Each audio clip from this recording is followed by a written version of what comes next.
بسم اللہ الرحمن الرحیم۔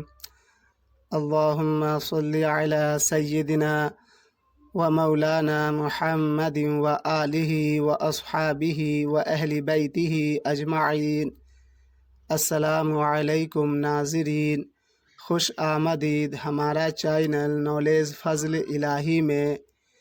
میں نے اس سے پہلے والی ویڈیوز میں نے دوسری منزل قمری میں پیدا ہونے والے کا دولت کے خزانے کی کنجی کس آیت کریمہ میں ہے بتایا تھا۔ آج اس ویڈیو میں سورہ فاتحہ کی آیت کریمہ الرحمن الرحیم کن لوگوں کے لیے قسمت کی کنجی، دولت کی کنجی، ترقی و کامیابی کی کنجی ہے، جانتے ہیں۔ یہ وہ خوش قسمت لوگ ہیں جن کی پیدائش منزل قمری کے تیسری منزل میں پیدا ہوئے ہوں۔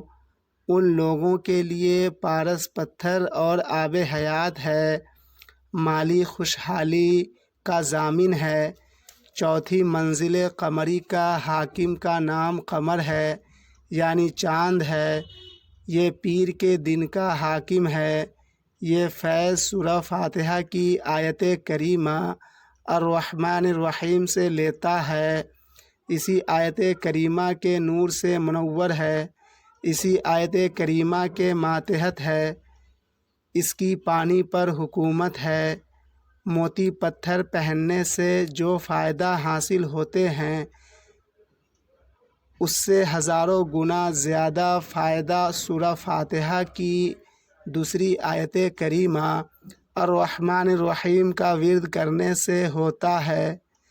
اس آیت کریمہ کا ورد ہر روز کرنے سے اپنا گھر کا سکھ ملتا ہے، دماغی سکون ملتا ہے اور عوام الناس کا سپورٹ بھی ملتا ہے۔ اگر دوسری اولاد لڑکی ہو تو وہ والدین کے فرما بردار ہو جاتے ہیں۔ پانی اور مچھلی اور دودھ کے کاروباری یہ لوگ ہوں تو اس آیت کریمہ کا ورد کرتے ہی کاروبار میں بے حساب وسعت ہونے لگتی ہے۔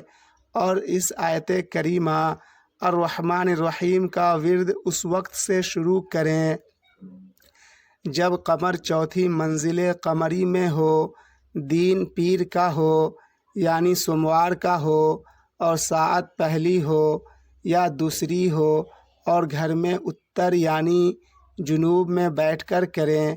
اول و آخر درود شریف 11 مرتبہ اور الرحمن الرحیم کا ورد 574 مرتبہ کریں۔ پھر دیکھیں زندگی میں مالی بہار۔